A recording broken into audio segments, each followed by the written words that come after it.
Pay attention. The ferry leaves at 10 a.m. Roads are busy. Great. Dad, pack the boot. Suitcases, Tetris style. Yeah. Rosie, got your teddy? Uh-huh. No going back this time. Honey, how's the car? Windows clean, car wax, carpets back. I meant the tyres. Oh, sorted them at Quick Fit last week. Brilliant. If things go to plan, it'll be smooth sailing. Planning the perfect getaway this summer? Make sure your tyres are up for the job. Book today at quickfit.com or your local centre. Quick Fit. Drive away happy every time.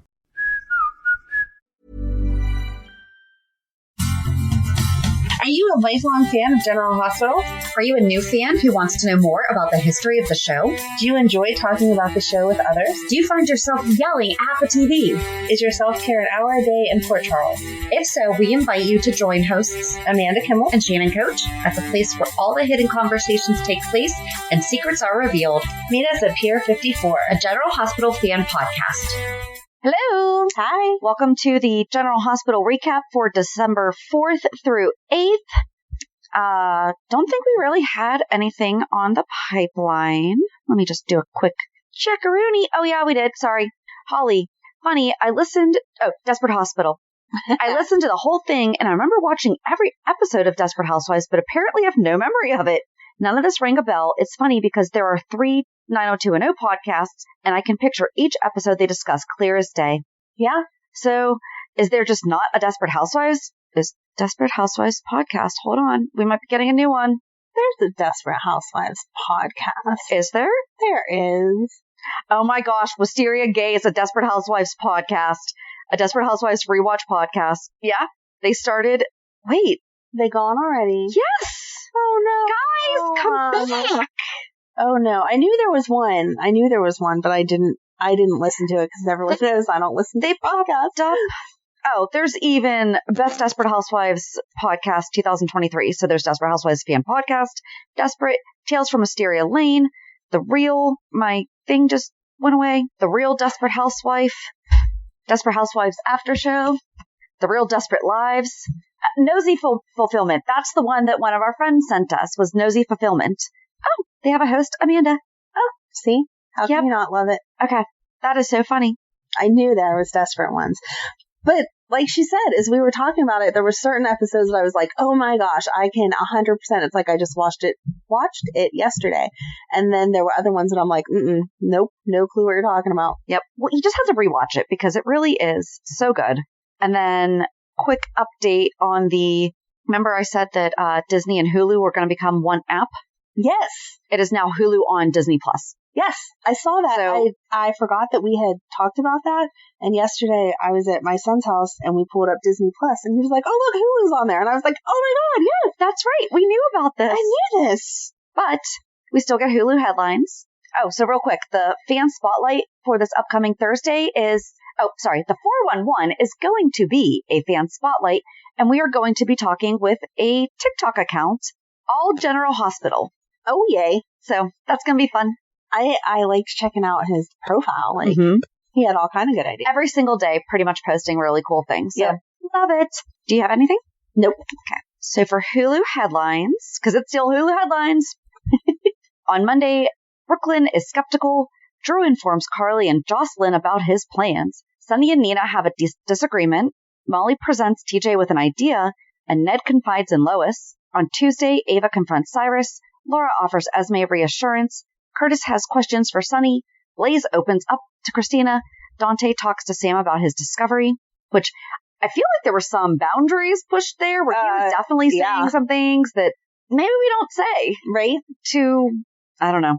Anyone? Yeah. On Wednesday, Elizabeth and Jake open up to each other. Alexis gives legal help to Finn and Martin. Jocelyn presses Adam about his family. Spencer and Esme have a tense moment. Dante and Jordan reveal something to Laura. On Thursday, this is like the Dante week, right? Dante provides proof to Anna.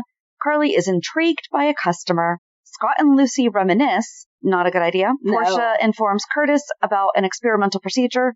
Gregory, Alexis, and Violet have an awkward encounter. And then on Friday, Anna updates Valentin. Molly and TJ make an offer. Brooklyn and Chase have an announcement. Lois and Olivia get some help from Cody. And Tracy remembers her past, which I started to tear up. I didn't tear up, but I did not like it. I thought she was still on a plane to somewhere to find out information about Luke. I want Luke home for Christmas. Well, and instead she was coming home. Yes. Okay. All right. I know I'm backwards, but I'm sorry. That was just like, do we want, so let's just, I feel like we can tie those two together because Jocelyn went to Kelly's to help because I guess the nighttime person called off or whatever. And Carly had an update on her grandmother. What was your first reaction when she was like, I have an update about your grandmother? Right. I assumed that it was going to be bad news that we were going to tell us. And then she gave her ice cream and she's like, okay, so are you avoiding something right now? Or because Carly didn't seem broken up, but then I'm like, well, no, Carly knows how to deliver bad news. Right. So she's not going to be, but I can't imagine Carly even having a smile.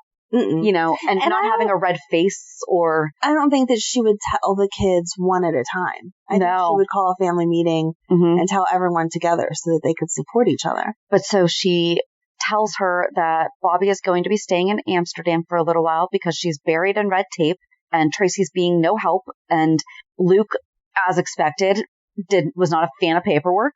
And so everything's basically a mess and Tracy's driving her crazy. So then I guess that explains why we saw on Friday Tracy coming back to Port Charles, but she was crying. She pulled up her phone and looked at the picture of her and Luke from their wedding day. But I couldn't help but my first impression was she's traveling home by herself. Right. And so was that supposed to be, I don't want Tracy to be the one delivering this news. No. And it cannot be the same week that Carly, can we just not ruin the holidays? Right. Can we just think that Bobby is driving herself insane right now over in Amsterdam and in 2 months? Yes. When's Jackie's birthday? Hold on. Okay. Her birthday's March 6th. All right. Yeah. So let's wait until March. Yes. I'm good with that. They're trying to do such a good job of making the holidays. Like this week really did kind of get you in the spirit of like, oh, it's Christmas time. Everybody getting their trees from, they're not called Boy Scouts, but the Boy Scouts. Port Charles Pioneers. Thank you. How was somebody from Bensonhurst in the Port Charles Pioneers? Riddle me this, Olivia. Right. Right. I was waiting for her to correct her and be like, well, obviously not Port Charles, but like the Bensonhurst Bears or something like that. Yes. The Bensonhurst Buccaneers. There you go. But anyway, it was cute that everyone was getting their trees from them. And I love little backpackers. That's more campy. Backpackers. Yes, the Bensonhurst Backpackers. Sorry. No, you're good. I was stuck on. Yep. Gotta have a cute name. But anyway, everyone getting their trees there and all that. I was like, oh, we're decorating. It's feeling homey. I like this. We cannot drop Bobby in the middle of this. No. It's just not necessary right now. We don't. No, if we've held off this long, we don't need to ruin the holiday. No. Not when we just did it last year with Luke. Right. I still can't on that one. Unless they're going to have Luke come home to deliver the news. Shannon's giving me the I don't like that face. I'm sorry. Okay. But we don't want Luke to be dead. He's not dead. I know he's not. But I don't want him to come back to Port Charles just to go tell. Do you think he'll say Caroline or Carly? Caroline. Yeah. It needs to come from him. Especially since they sent her over there. Mm-hmm. But we'll see. Either way, can we not do it right now? No. Mm-mm. All right. So I kind of went to the end first. We can and you kind of got me in a really sad place. No sadness. I was just talking about it. It was like happy holidays. Yeah. We saw Liz getting her tree, and that was whenever she had her heart. I don't know that was a heartfelt moment. That was a difficult. I am glad to hear that. So Jake shared his concerns about Charlotte, and he's like, I have no idea what's going on. Like, she's not talking to me, and she lies, so I don't know what to believe. I think I said out loud to him at that moment, yeah, because she's psychotic. But I'm glad that he said, I know it was an accident, and then said, but I hate guns. Like, and then he's looking into all this stuff. I just wish that he had expanded upon it a little bit more, being that, you know, he's seen other ways that gun violence has impacted his life. Because again, at the end of the day, Anna Devane is a highly trained professional who 100,000% followed correct gun ownership and procedure. Right. It was an absolutely god-awful mistake, which she broke down to Felicia this week. Yes. And it's eating her up. I mean, she's definitely not what we have seen in the news where she's not justifying it. She's not. She's saying, I shot a child. I feel awful. Yeah. I think that that's the part that's driving me crazy, is in a good way, I guess. She is taking responsibility, but saying, let's look at the other side of this. Why was Charlotte in my house? Why was she doing these things?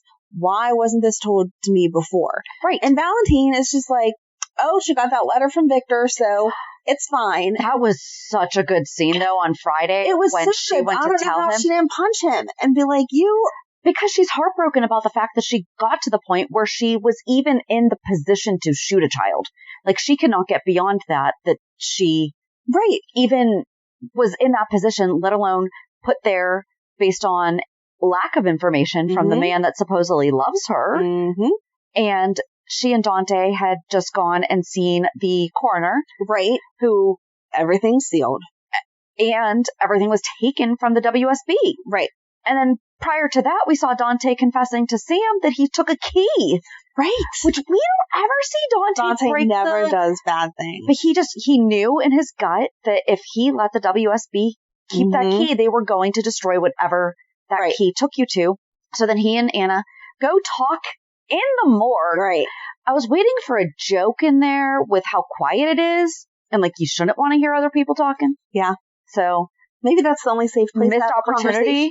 You know, stay off the pier, go to the morgue. Right. We can't change our name. No, but I'm saying if you actually want your stuff to stay quiet, the only people you can trust is dead people. So go to the morgue. Stay away from the pier. That is true. But then the coroner comes in and says, well, I tried to tell you about the burn on this guy's leg. Right.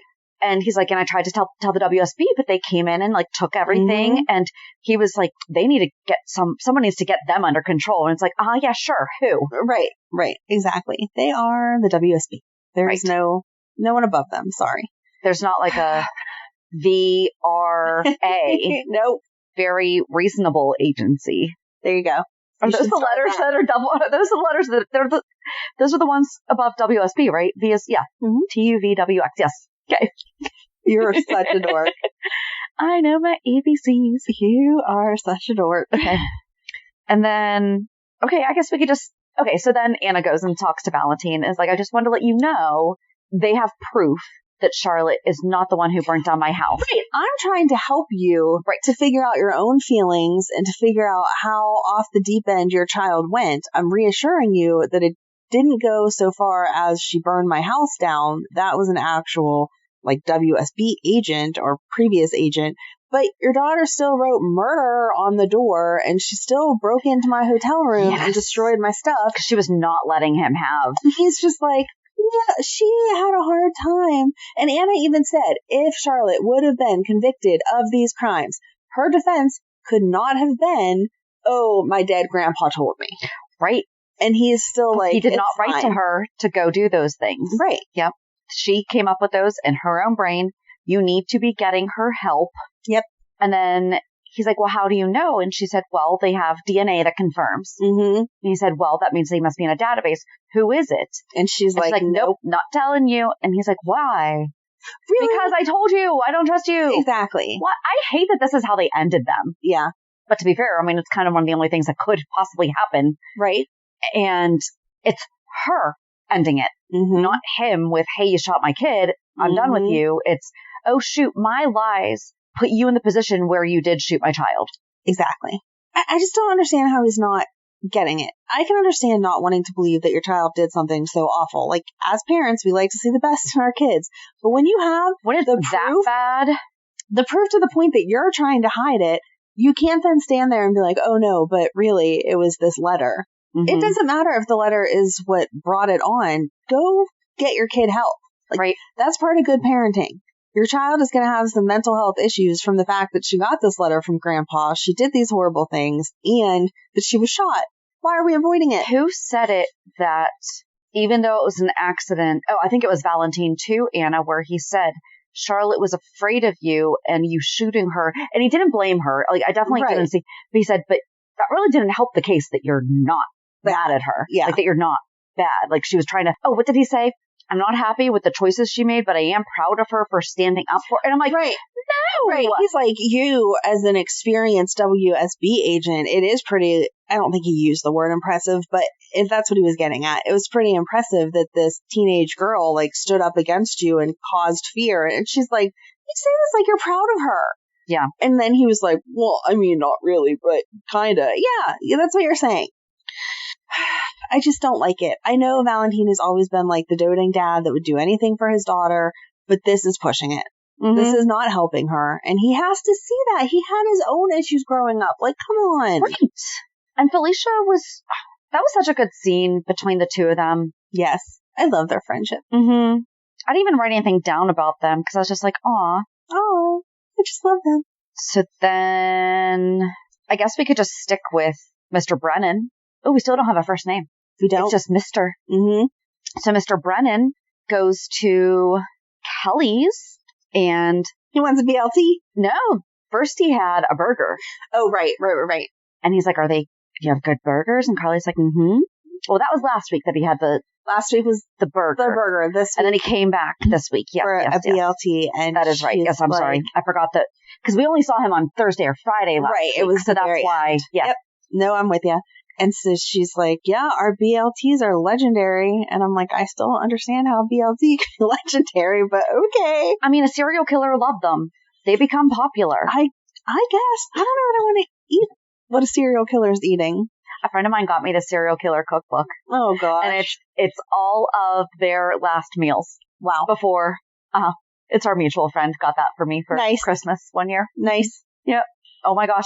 Remind me to tell you my serial killer story during my reality check. Well, now I'm scared. Hold on. I'm going to just jot that down. It's kid appropriate, just so you know. It's not like totally inappropriate. So I already ruined her for this week, so it's okay. You can do something. Okay, cool. It'll be part of my Madeline's here too. If you hear like a few little extra sound effects. Those little coughs in the background. She's not sick anymore, but that like draininess is still happening. Yeah, and we got weird weather going on up here. So anyway, so Mr. Brennan, where was I? Oh, the BLT. Yes. So he sits down and orders it and is like totally flirty. She is flirty. I mean, I know Carly I don't think she was flirty as much as she was just being nice. Like, she wasn't flirty. I think she was interested. She was talking to him. She was asking him questions. That's not flirty. I think she knows her flirty works to get information, and she is curious as to what's going on. I think she was flirty. Carly has those certain looks that she gives. I feel like she was flirty. I don't feel like she like crossed a line, like she's trying to hook up with him, but she definitely used her. And I feel like that was flirty. I don't think it was flirty. I think she was just asking questions. That's what you do when you work in the public like that. You ask questions. You're like, oh, so from out of town. So what are you doing here? Oh, that's not flirty. I think she can tell that he has an interest in her. Question, which one of her exes is a spy? True. But that's current. She said my ex was a spy. I thought she said... I rewound it and watched the closed captions. I could have spy. But yeah, I guess she did. I thought she said my ex was a spy. Is an ex spy. Jax wasn't a spy. Nope. Because that's who Carly's ex-husband uses security consultants and used to be a spy.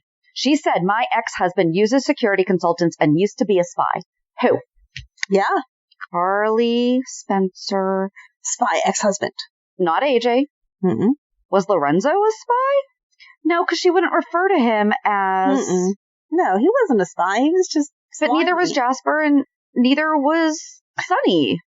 You're cute calling him Jasper. Well, I'm reading... Yeah. And neither was Jason. I think the line was written wrong, or she said it wrong. I think it's supposed to say my boyfriend is an ex-spy. Unless she didn't want to let him know that she has a boyfriend because she was being flirty to get information. No, she wasn't being flirty. She was flirty to get information. I don't know. She may not have been flirty at the table originally, but after he left and came back, because he left because Robert came in, which I don't know how you didn't see him, like the whole restaurant didn't see him like cowering away. But anyway, left because Robert came in, and then he showed up later and was like, I'm so sorry, I don't normally order food and then leave. I had to make this phone call and I needed my satellite phone and blah, blah, blah. He was definitely interested. He was flirty. She was flirty back then. She gave him that Carly look of, with her eyes that she does. I don't think she was flirty. Yep. She knows it gets her information. I'm not saying it was wrong. Not everyone uses their personalities in manipulation. I think she just really wanted to ask questions.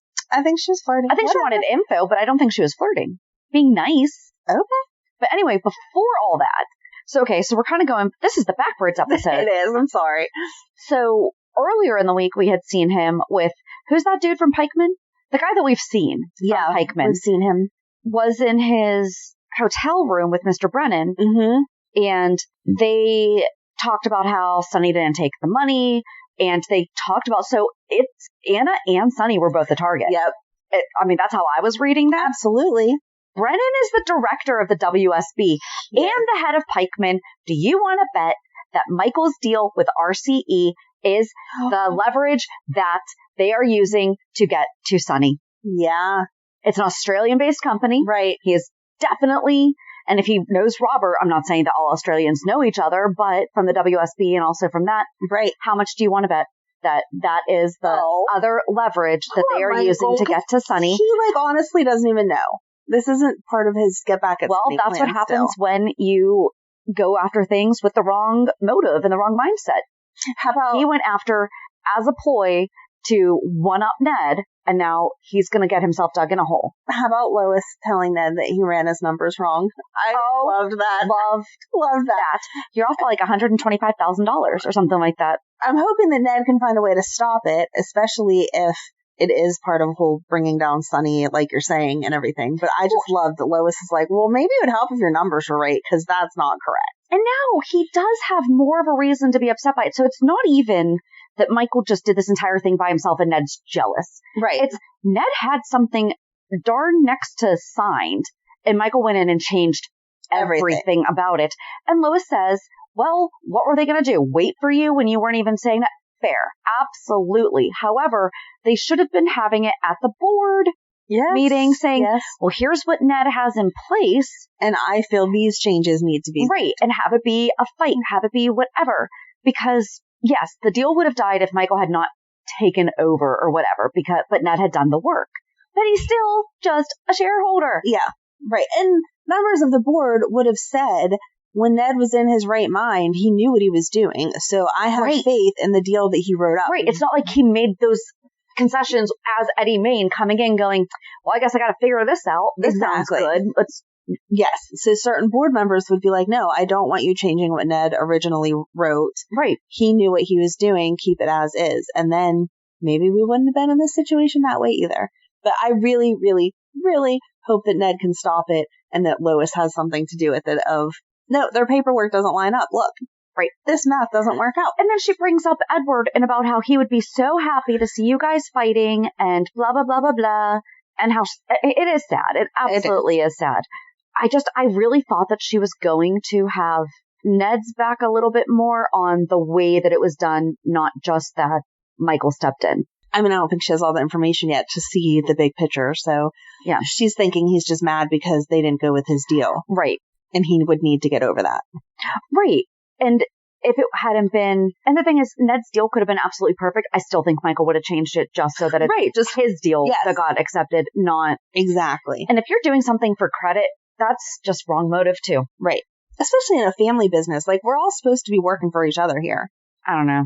There's wrong and right motives. Yeah. Well, I mean, we knew that Michael and Drew weren't on the right motives as the whole conversation was unfolding before Ned walked in. Right. What was that, 2 weeks ago or whatever? So. Because now their entire motive is just to make sure Ned is away. And that's the thing. They're not even giving us good reasons as why they would do better. Mm-mm. It's just, they think that Ned turned them into the SEC. Yep. But guess what, it's all guys? About revenge. Even if he did, it wasn't wrong that he did. Yeah. I don't know. They'll have to work it all out, but I don't want Sonny to go down for something whenever Michael's not even realizing that he's helping with that. Yeah. No. Or do you think that they're going to use Michael as leverage towards getting Sonny to do what he wants them to do? That could be too. So then we saw Sonny and Nina talking, and Sonny's like, the whole reason that Carly even wound up in the position that she's in is because they were trying to use her to get to me. And Nina, when is she going to come clean and say, no, it's because of me? Right. She's like, oh, because I kept you hidden, so she had to go up against the mob. No. I mean, yes, but no. Right. It's more than that. It's because you're the one that started all this stuff with turning them in. And again, not that they didn't do something wrong, but your motive for turning them in was not because you were so against doing wrong things. It's because you wanted to get Carly in trouble. Right. And she really asked him if is Ava right? Is your life in danger? Because Hard eye roll. she didn't know who she was marrying. Right. Did she have some amnesia? What the heck? Right. Like, come on. You've known about this man forever. I'm over her. Yep. Over her. I know that's nothing new, but especially this week, she was back to playing dumb. I can at least have a little respect whenever she's saying, look, I'm being a jerk, but I'm going about it because I'm being a jerk. Right. Not these times that she's like, oh, Even if she had know not it. said, oh, so it's my fault because I kept you in Nixon Falls. Because she has the entire truth. Right. She knows that the reason is because you called the SEC. Yes, and yes, Carly did have to step into the role because you kept him. So yes, that is accurate, but he's not blaming you. First of all, Nina, you were in no part of that sentence included.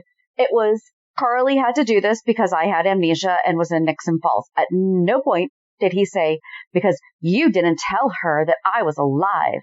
Right. He stated facts. Yep. You're internalizing a little bit too much there. Your guilt. Exactly. Finally, her guilt's getting to her a little bit. Oh, so annoying. But yes, so then later on when we see Brennan came back, and he did offer to take Carly out too. And she's like, I'm seeing someone. He's like, of course you are. Here's money. And gave her flowers. Mm-hmm. But yeah, I don't know how people didn't see, but Robert was smitten by Diane, so that's all that he saw. Yeah, I guess. I don't know. I just hope that Carly makes the connection soon enough. That can't be the first time that they're in the same place at the same time. No. So, it's going to be interesting to see. Especially if he thinks he has an interest in Carly, because he's going to be hanging out there. So, Brennan is definitely... So, Pikeman is definitely not in the mob, though. So, man, everything really did tie together this week, because Sonny and Curtis were talking, and Curtis was like, I just need information. Mm-hmm. I want to find out who shot me and why. Right. He knows that it wasn't him. And he asked about Pikeman, and then Curtis is like, well, did you give him what you're on? He's like, well, not entirely. Mm-hmm. So then, okay, so at the morgue, Dante filled in Anna also that Forsythe was probably killed to bring her out. Yes. Of, quote, hiding, which she's not really in. No. But to get her out and about, and I guess maybe someone's trying to find her with, because the report, that was the other thing Brennan said, was that Forsythe said that he had the report. They don't know where it is. That's right. Mm-hmm. I'm like, I know that there was more said somewhere. It wasn't at Kelly's. It was at the hotel. The morgue. Or, Brennan said it at the hotel, but yeah. Anna and Dante had that conversation at the morgue, and that was right before the coroner came in. Because was that after Dante filled Sam in on having the key and doing all those things? Because he was explaining Forsythe to Sam. Right. I think that was after. Okay.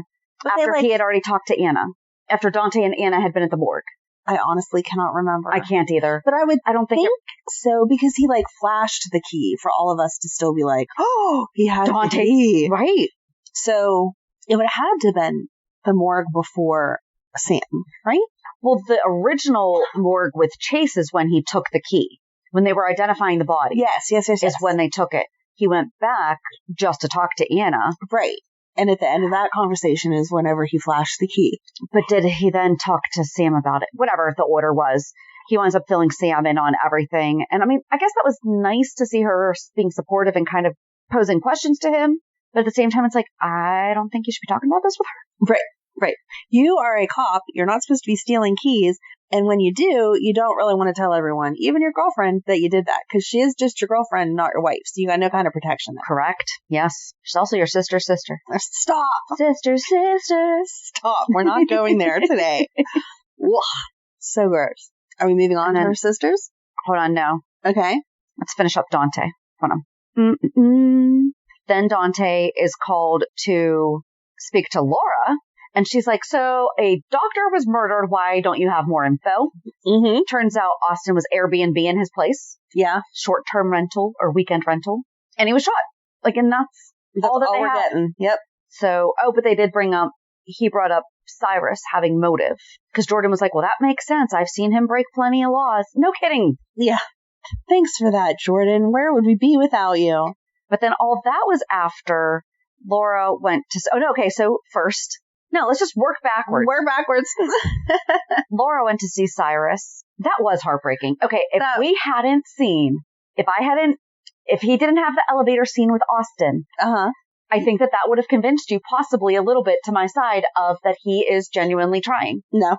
Okay. It wouldn't have. Maybe not. But it would have made you more concrete in your feeling that you were right. I feel like everything that he said, though, was genuine to Laura about, first of all, okay, Martin, you don't need that $50,000 a month because every single penny of Florence's care has come through Cyrus. Right. Not from wife number 3's alimony. And I think we already knew that Marty was what Martin justified. I know, but I think we already knew he was just being a little selfish. No, I wanted to believe that the only reason he considered keeping it was for his mother's care. I'm too nice. You are.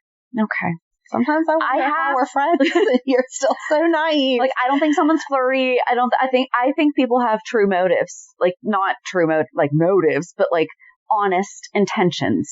That's why I get screwed so much. I feel like if someone was giving you $50,000, that you would want to justify it any way that you can. So maybe he doesn't pay directly for his mom's care, but he pays for all the hummingbird cakes that she gets or something. And so he is $12 a cake, $20 a cake, $25 a cake. I'm not saying that his motive is 100%, or his excuse is 100% accurate. I'm just saying maybe he's using it to justify it that way because, yeah, I wouldn't want to give up $50,000 either. I don't know. I've had bad enough people in my life that I don't care if I'd be broke. I'd rather not take their money than to have that leverage over. I don't know. In his case, he doesn't live with her. He's power. Just getting that check. I've never had the option to not deal with people I would choose to not deal with instead of taking their money. But you could. You could say no. I could say no to the money, but I couldn't not ever talk to them again. Oh, no. But I'm just saying that, like, his still accepting the money still gives her power. Why would you want that? Especially for $50,000? You can think you have whatever power you want over me if I don't have to talk to you, and yet $50,000 gets deposited in my account every month. No, just because you think it doesn't mean it's true, and heck yeah, I'll take that money. No. All right. I'd rather have... If there was legit strings to it that he had to do something for her or was under her control or something, then yeah. Oh, like not being able to be in a loving relationship? He's in a loving relationship. Right, but he can't marry Lucy because then he loses, therefore she has the power over his life. I don't think he really wants to marry Lucy. Then that's a whole other thing that you just need to be more honest about. Right, but honesty, that's a hard thing for people to do. He's already gone through 3 wives. I think he's scared of marriage, and this is the perfect excuse. Answer. I understand, but he's not going to tell her that because what woman is going to want to hear, I am too scared to marry you? Like, love is supposed to be all lovey-dovey. It's supposed to be, but this time it'll be different. 4th marriage is the charm or something. Yeah. So he can't say that to Lucy, so the money is a perfect excuse. And we're not even talking about this right now because we're talking about Cyrus. I'm just saying. Pay attention. The ferry leaves at 10 a.m. Roads are busy. Great. Dad, pack the boot. Yeah. Rosie, got your teddy? Uh-huh. Honey, how's the car? Windows clean, car wax covered. I meant the tyres. Oh, sorted them at Quick Fit last week. Brilliant. Planning the perfect getaway this summer? Make sure your tyres are up for the job. Book today at quickfit.com or your local centre. Quick Fit. Drive away happy every time. Back to Cyrus. Cyrus is paying all the money. Good job, Cyrus. I'm not doubting that Cyrus cares about his mother and his family. Care of Spencer because he's your grandson and that's what family does. And, he's like, listen, why are you said that I can't come see you at work. So like, why are you here?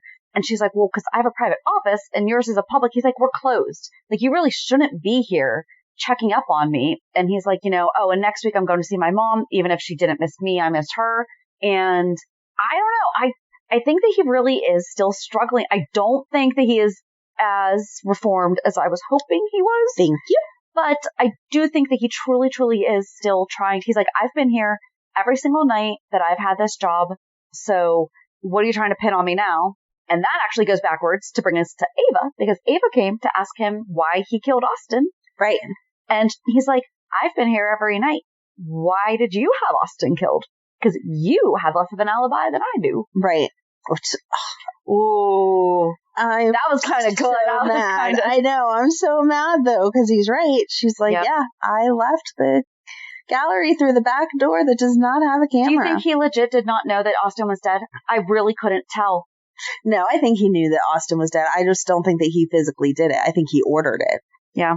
But I'm not saying even bad people still have some good tendencies. In all your murder mystery crazy stuff that you've seen, serial killers, you've seen that there are people that you still want to protect. Even Sonny, like we've talked about, that's why it's a struggle to hate Sonny, because he's a jerk in so many ways and a bad guy, but then he has his family that he would literally lay down his life for, and that makes you want to, So I think Cyrus loves his mom unconditionally and would do anything for her. I think that he wants to love his family and his family to feel the same. But does that mean that he's not out ordering hits on Austin and doing other bad stuff? No, it doesn't. Still just need the entire story there. Oh, because who did he tell it to? He's like, I put him through medical school. Was he telling that to Ava or Laura? It was one of the two of them. I mean, it was at the grill, but I think that was Ava, that he was like, didn't he tell you I put him through medical school and I did this and I did that, so why would I kill him? Yep. And that's what we want to know, Cyrus. Can you please tell us, why did you want to kill him? Because we're very sad that he's gone. Yes. So,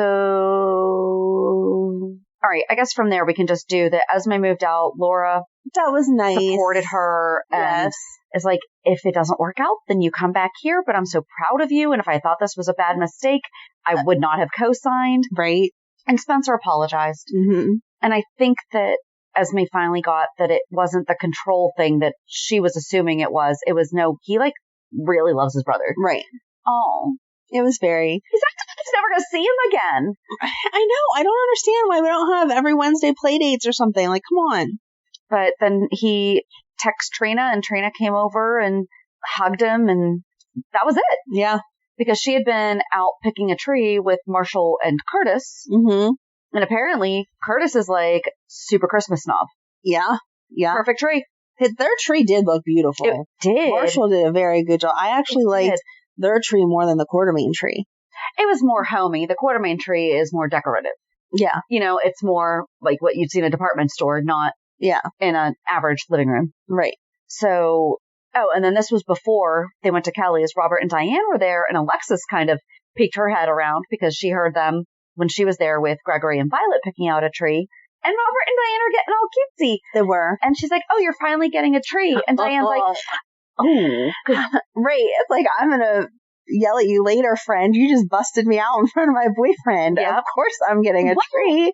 And then she's like, Alexis didn't know that she lied. And to lie about something so stupid as that you don't get a Christmas tree every year. She saved herself. She was like, I said I'd think about it, and this year I'm finally following through. Yep. And then Gregory comes over and decides to be super Scrooge. That was so uncalled for. And I'm sorry, Gregory. And for a child, too. Exactly. I could see if it was just you guys, or if there was a little alcohol involved or something, but no, in front of Violet, you're her grandpa. And especially better things. Yeah. Like, I definitely expect better than him. Right. When it comes to... Right. Even Robert said to Diane, like, everyone's entitled to representation. What is his issue? And she's like... He doesn't get that? Yeah, I mean, it's his son. Okay, that doesn't mean... I can understand not liking someone, but you don't say that to their face out in public in front of your granddaughter. And Alexis 100% had Diane's back. Great friend. Yes. Good job. She's like, by the way, Team Finn. However, Diane is doing her legal obligation to people who have her on retainer from before Finn was even in their world. Right. So, knock it off. Exactly. Diane's doing her job. Yes. You can't be mad at her for that. I love their friendship. And then Gregory and Alexis and Violet picked a tree. And Violet was like, I want a Charlie Brown one. Thanks. And then they brought it home, and it was barely taller than her. Mm-hmm. And it was all so sideways. Cute. And they decorated it. And then she sang them a beautiful song. Mm-hmm. And Chase was there with Brooklyn, and they announced their engagement, because that did actually happen. Yeah, let's go backwards again. Exactly. That was all the way back on Monday. That she was like, no, you're proposing to me because my grandma and my mom basically told you to, and I don't want it to happen that way. Right. And he was so cute, because he was like, no, actually, boom, I bought this beautiful ring weeks ago. Before I even met Gloria. I just wanted they sped up the process in my mind of like, I can't wait to ask you. And she was like, oh, and then he was like, I know it's not that big. I was a beautiful ring. Like, Right? what's wrong with you, Chase? I'll take that any day. Thanks. So the most important moments in her life, she jokingly said that it was scoring Jonas Brothers tickets in 2010.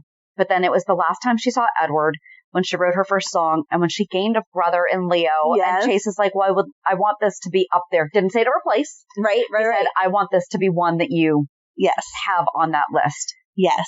And so then at Finn's house, Violet's like, can you reenact it for me? I want to yes, see that you was put not the ring. that was not my style. I thought you were going for the Oh, when Violet was like, when are you buying Daddy a ring? Elizabeth. Yeah. Daddy, when are you buying Aunt Elizabeth a ring? Well, maybe that's why we got the explanation from Olivia and Lois about the word Zaza. Zaza. Zaza?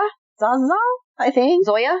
No, that's Desperate Housewives. Zaza. Or Devious Maids. Zoila. That was Zoila. Zoila was Devious Maids. Zazie?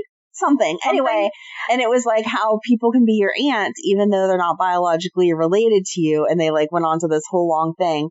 And Cody's like, so I could call you that, Lois? And she's like, no. I mean, technically yes, but no, do not call me that. Zia.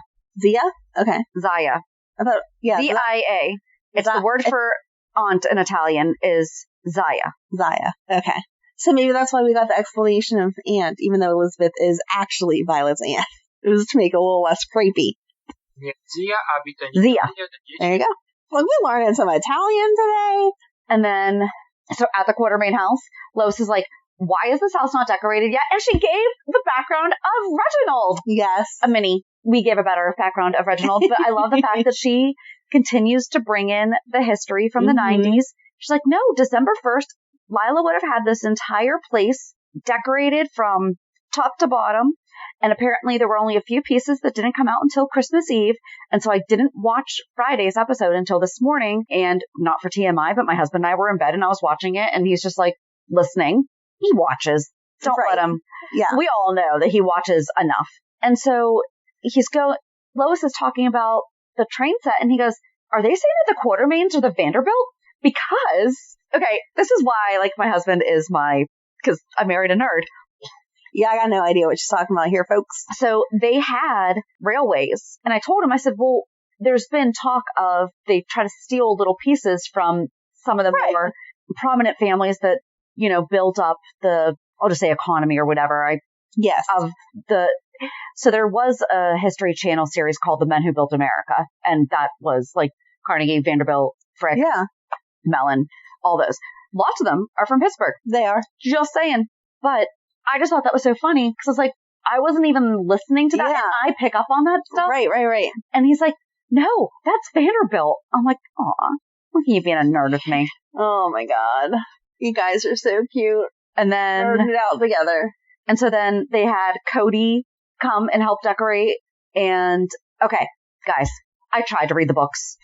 Oh my gosh. There's too many. And all the writing. So I love the aesthetic that they're all white. But also all the text is like, there was one that said my last trip home and something madness, infectious madness or something like that. Those were like the only two that I could read. And then I'm like, they challenged me. They did it on purpose. The writers did it on purpose. They did. And they're like, we need to load up this wall. Yep. Like 50 books. Like figure these out, books. Shannon. Right. Mm-hmm. Guys, not fair. Thank you for toning down her nerddom. They thwarted your plan. I know. And then Cody helped them decorate. And then Tracy comes in. Nope. What is this? Right. Just like, what holiday was that? Oh, Easter, right? That she came in and was like, it looks like the Easter Bunny threw up out there. Yep. Well, thankfully she didn't say that. Although Lois was like, so we're not waiting for Monica to come home. Right. To decorate. Oh, and Olivia gave the background of, they talked about their childhood and how they used to like sneak out and stuff like that. Mm-hmm. And that. Getting in trouble at school. Yeah. Decorating the gym as punishment. Yep. That was cute. I love when they reminisce like that. Mm-hmm. Super cute. But I guess Olivia is like crazy into Christmas, but Monica has kind of made her take a step back and Monica wants a real tree and Lois is like, yeah, so me too. Are you real tree or fake tree? Fake tree. Me too. Did you grow up with a real tree or fake tree? Fake tree. I grew up with a real tree. Oh. Yeah.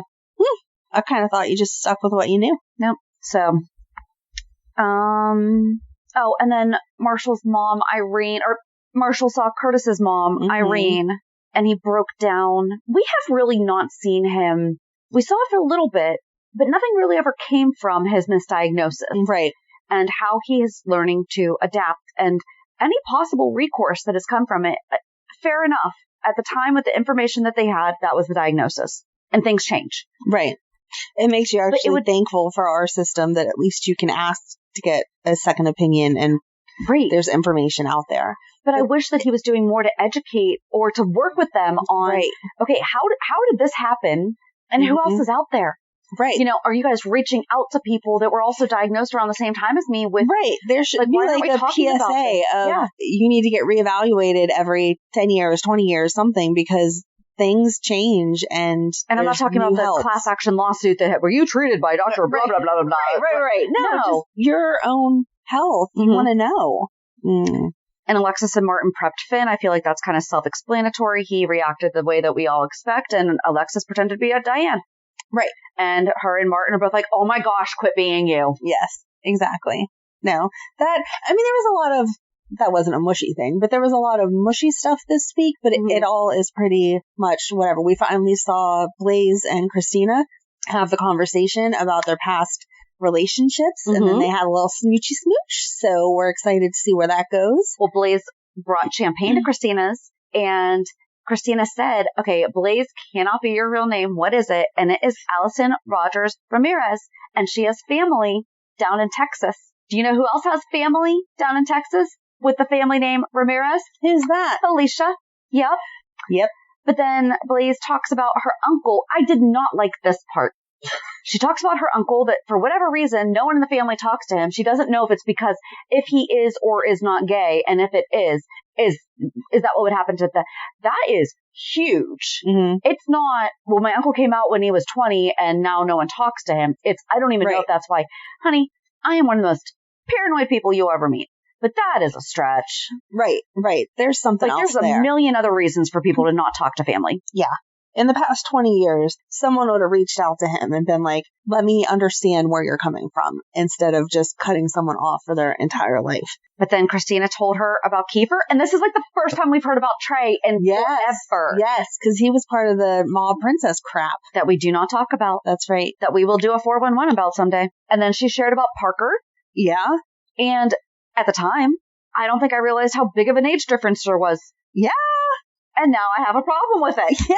Like, now I understand. Right. I wasn't that young when that storyline took place. No, but professors shouldn't be dating students, period. And then whenever you think 2 years of that, apart, that's kind of more understanding of how that could happen. Because I don't think that she knew she was her student. I forget. She knew she was her student. Or she knew she was a student when they met? Okay. Yes. I couldn't remember. She knew. Anyway. Sorry. That age gap and the fact that she was a student, two of them together, just no. But I did like them being there for each other and discussing what, they had gone through to get there. And Kristina saying, if we're going to pursue a relationship, I'm not going to push you to put it out there publicly if that's not what suits you. Right. You're not ashamed of me and won't put it out there. You have these family issues. I get that. Right. Thank you for explaining it. And she shared about how Sonny and Alexis reacted. And she was like, so the big issue my mom had was the age and the fact that she was my professor. And she's like, and she's not wrong. Just don't tell her that. Right. But then she shared about her dad. Yeah. So I'm just trying to figure out, how is she fitting into Felicia's family and why are we doing this? But we'll figure it out. Yeah. They'll let us know. But then finally, Molly double checks that Kristina wants to be the surrogate and they discuss possible problems. But then Molly goes and talks to TJ and TJ's like, no. But then he kind of comes around. I can't decide. I don't know. I don't know if I like it or not yet. I don't like how definitive they are that, and you're not going to have these problems. No. Right. You cannot say that. You're not. And for all we know, Kristina may not have the same problems as Molly, but that doesn't mean that she doesn't have something. And you can be 100% perfectly healthy by every measure that they put you under and still not get pregnant or still not carry a baby to term. And they will never have an answer for you. It actually is called unexplained infertility. because there's no rhyme or reason for why it's not working. It's just not. So, Kristina, you cannot guarantee her a baby. And so when Molly gave her whole big speech at the end of the week about how I felt entitled that this was going to happen to me and, there's nothing I can't work for. I'm like, okay, so when are you going to say, because we talked about this last week, it's almost like Molly wants to have a baby just because she was told that she couldn't. Exactly. And I feel like they're trying to change that. The further that we go on, yeah, because of the way she was looking at Amelia and all that stuff. But I'm sorry. I don't know why you feel entitled, because no one should feel entitled to have a child. And on top of that, if you want a definite outcome of a child, which is still not even definite, but you're improving your odds by a good chance, then you would go the adoption route. Yeah. If that's all it was about, is I want a child to raise, adoption. Or I feel like TJ and Molly, with their life experience of he's a doctor and she's in law and whatever, they would be perfect foster parents or foster to adopt. Yeah. I don't understand why we're not looking more at that option. But I think I gave this whole soapbox speech a few weeks ago because it makes me angry. Well, because we thought that they should adopt a baby that has special needs. Yes. We had talked about that. Right. And that would be great. It would. So, I don't know. I mean, I guess I like the happy feeling for the holidays, but I don't. They're doing better than they did originally with it. But I don't know. I still don't because here's what's going to happen. Blaze is going to say something about the fact that she doesn't want anything to do with children. And Kristina's going to second guess being a surrogate for Molly and TJ. Yep. And then we're going to have a problem. And we don't need that. Nope. People that probably should not have had a child, except for we like the character, Adam. Mm-hmm. Poor kid got a 97. Okay, I want both sides of this story, though, because he calls and doesn't say, I just got a 97 on my quiz. It was nice on my makeup. Mm-hmm. I'm sorry. I have a son in college right now. If my son said I had to, I got this grade on a makeup, you would ask I would 100% the first ask one. Why you missed the first one. Or did you fail the first one and you had to do a second chance? Right. It's not a matter that it's not good enough, the new grade. It's, I want to know why you missed the original test. Right. Were you sick? You didn't tell me? What happened? Right. And then Adam did lie and said that he had to take Joss to the hospital. Mm-hmm. But I don't feel like we got... Because then did his dad say that the 97 wasn't good enough? I think he was okay with the 97, but that was expected to be the standard. Right. Because then we saw him go back to his room. Well, when he asked Joss what she got, and she said a 90, and he's like, oh, I'm so sorry, you'll do better next time. Yeah. But I'm sorry, based on the half of the conversation that we got, and for the life of me, I cannot remember if he wound up having to justify that 97 was okay, or if he was being made to feel like it was not. If he was being made to feel like it was not, then that's not okay, Dad. Mm-hmm. But I don't see where Dad went wrong with asking why was it a makeup. Right. Obviously, we did not hear his tone. We did not hear anything like that. And I'm sorry that I said that they should not have had children, because that did not sound right. The way that I said it. It was a really bad transition. I know what you meant. Okay. If they're that hard on their child at all times and expect perfection, you should not have a child if you expect perfection, because no one is perfect. And no matter how good of a job you do raising your child, they will not be perfect. Guess what? Child are their own people. Exactly. Children are their own people. I loved that part of the conversation with Lois. Yes. That was so nice. She's like, we are gardeners, not carpenters. And I was like, yes, I love this. Because that's why I like gardening so much, because I know some people think I'm more controlling. I do like things as they go, how they should go, but I really am okay with how things just happen. And that's one of my favorite things about gardening is, no, you have to feed them, you have to plant them correctly, but then God just does his thing. Yeah. And I'm like, here you go. Mm-hmm. But there are some gardeners, though, that are super controlling and obsessive about it. Yeah. And I'm just like, nope, whatever's going to happen is going to happen. And however they come up, if they are meant to feed all the bunnies in the backyard, and I don't have tulips year after year because the bunnies are well fed, then that is just what that is. I would like to have tulips one year. But you have the cutest bunny family. I do. I'd take the bunnies over the tulips. And then we saw Cody and Sasha made an appearance at Wyndham. Well, we didn't see them making the appearance at Wyndham's. They came to Deception afterwards, and Felicia comes and is like, so first of all, James is okay, but he did go to the nurse. Yes. And I love the fact, though, that Felicia and Liesl are co-grandparenting. Mm-hmm. And Felicia's like, hey, you're a doctor. Would you mind checking out your grandson? Right. And she put him to bed with ginger ale and his favorite comic. And then we see Maxie struggling with the working mom guilt, which is so fun. Yep. But then Cody and Sasha take over the Zoom. Mm-hmm. And yeah. And then we saw Lucy and Scott talking about their past and talking about Serena. No. I'm all for the Serena. We talked about this before. Can we have Serena come back? That would be great, especially the holidays, blah, blah, blah. Right. But whenever Scott was like, well, I would be supportive of you. I would make time for you. I was like, no. We are not doing this again. I did like that Lucy finally fessed up to the fact that she enjoyed all the attention she would get at the nurses' ball. Yes. I like their characters. I like their characters being friends. Mm-hmm. I even like their characters being a little flirty at times, but I did not like whenever he kind of like that was flirty. Outright said it, and she was like, that was flirty. Whew, no. I don't know that I called that flirty, because he kind of outright said, like, I'd take care of you. I think that was it. That was it. Still confused at how Dante was a Port Charles Pioneer. Or tried to be. Tried to be. Whatever. He got kicked out and rather be playing baseball. Mm-hmm. All right. Reality check. It was like a normal work week. Everything was fine with that. What did we do? Oh, last Sunday would have been Madeline's birthday at my mom's house. So she got spoiled like she always does. And then she was sick a couple of days this week, so that was not fun.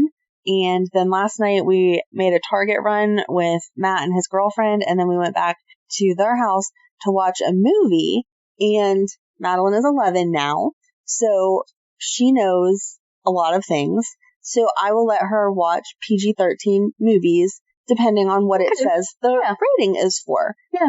So Matt says, I was at the barber shop and they said 4 Christmases. It has Reese Witherspoon, whatever. And Vince Vaughn. Yes. Yeah. I have not watched it. PG-13. I'm like, okay, like I'm pretty sure there's not going to be any extreme adult scenes or something like that in this movie. So we can watch it with Madeline. Whew. Yeah. The ratings have changed. There's some conversation pieces in there that were funny, and I think most went over her head or whatever.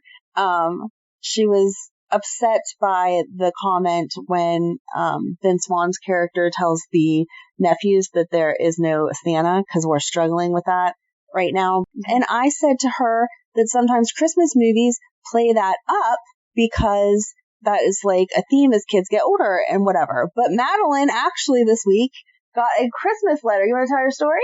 Yeah.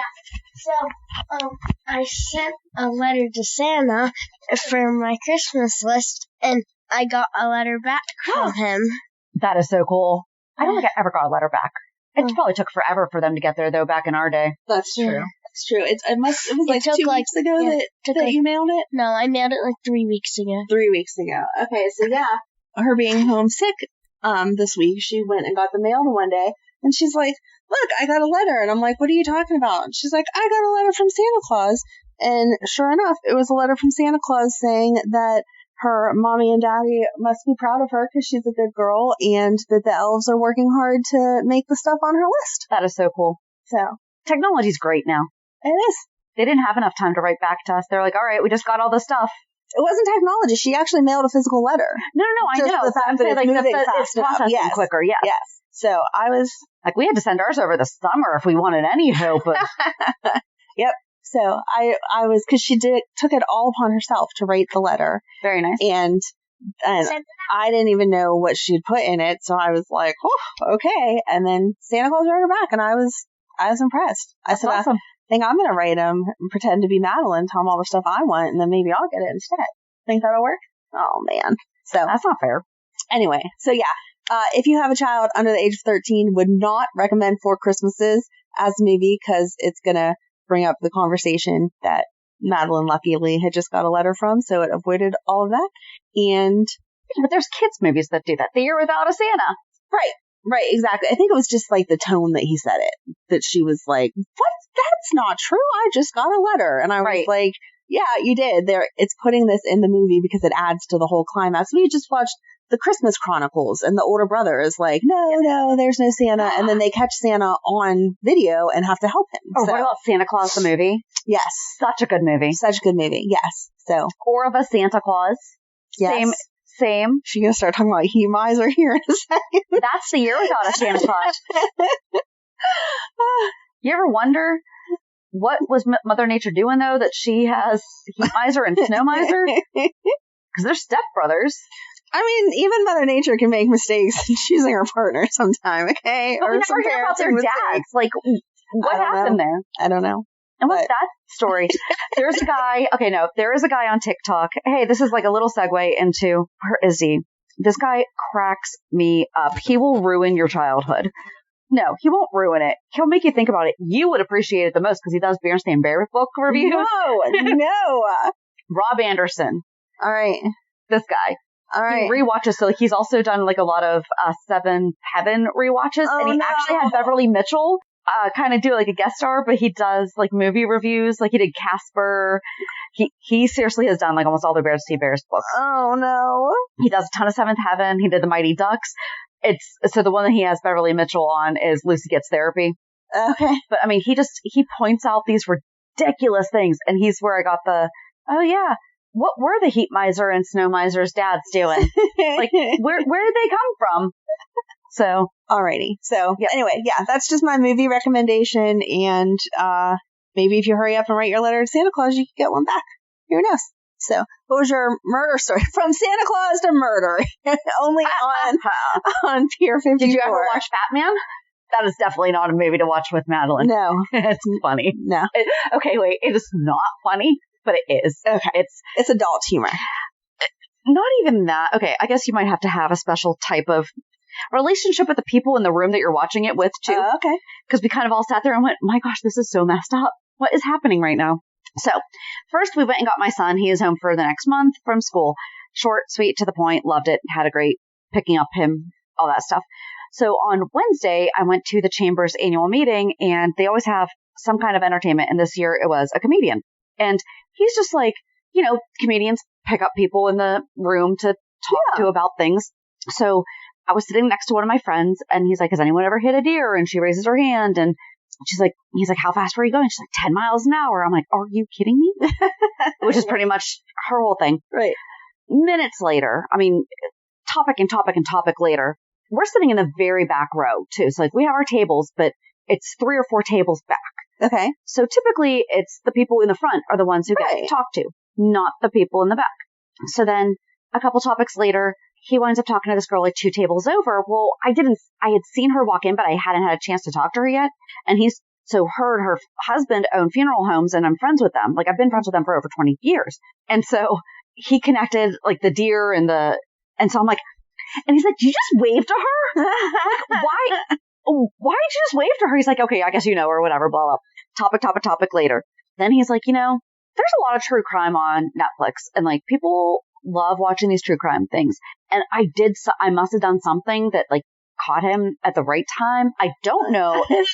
I don't know if my friend who was sitting behind me, like we were was like, because I'm just like, putting my head down. He's like, so you watch true crime documentaries? And I was like, yeah. He's like serial killers and stuff. I was like, yeah. And I wasn't going to say, and podcasts. I refrained. And he said, what's really weird is that sometimes people wind up having a favorite serial killer. And he's like, do you have, and I'm laughing at this point. Because I was just you guys have all heard me. I laugh to the point where I squeak and I cry. Like, I don't cry, but like I got tears in my eyes. I'm crying. Yeah. And I'm not talking because I'm barely breathing. And I'm like, He's like, okay, so who's your favorite serial killer? And I'm like, H. Holmes. He's like, who the heck is that? So first of all, he was America's first serial killer. But I forgot to say that part. And I'm like, he had a murder castle during the World's Fair. But again, during my laughing, crying. Right. And he's like, a murder castle during what? And I'm like, the World's Fair. And he's like, I ask you your favorite serial killer, and you go back to what? And I'm like, the World's Fair. He's like, and when was that? It was like the 1800s. He's like, does anyone else in this room even know who she's talking about? And he's like, okay, so did he get caught? And I stopped myself because I was going to be like, well, not for that. But I went, well, yes. And I just shut it down. She's like, well, there's women that actually like fall in love with serial killers. And like they said that they want to marry them and everything. I think he was expecting me to say that Ted Bundy was my favorite serial killer, which is not true. No. It's H.H. Holmes, which is a legit fact that I've had this conversation with somebody before. And he's just like making so much fun of me. And I mean, I have known so many of the people in the room for a long time that had no clue. I'm not shy about it, but it's not an everyday topic. No. And yet in front of the entire Chamber of Commerce on a Wednesday afternoon, we have now learned that Shannon likes H.H. Holmes, doesn't like, but his story is like one of my favorites. It sounds so messed up when I say it. And it's because he had a murder castle during the first World's Fair in Chicago. Oh, because he was like, oh, well, is he from Pittsburgh? Like, maybe is that why? Right. No. But he was actually ultimately caught, I believe, for insurance fraud. So. Yes, we've had this conversation before. So, I was roasted in front of the entire Chamber of Commerce. I love it. For my knowledge of serial killers. But then he's like, so women, they most frequently say that they love. And like this one girl was like, oh, I would have married. Oh, who's the hot one? And I went, Ted Bundy. And he's like, yeah, I know. I just wanted to hear you say it.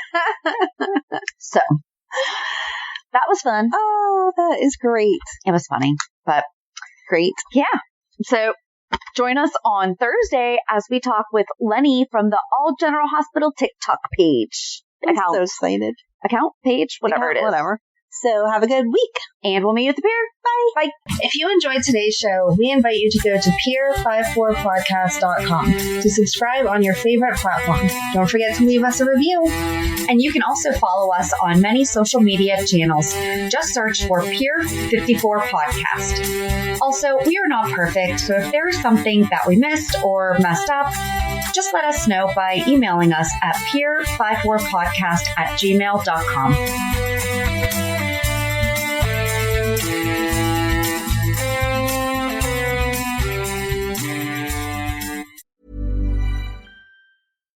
Pay attention. The ferry leaves at 10 a.m. Roads are busy. Great. Dad, pack the boot. Suitcases, Tetris style. Yeah. Rosie, got your teddy? Uh-huh. No going back this time. Honey, how's the car? Windows clean, car wax, carpets. I meant the tyres. Oh, sorted them at Quick Fit last week. Brilliant. If things go to plan, it'll be smooth sailing.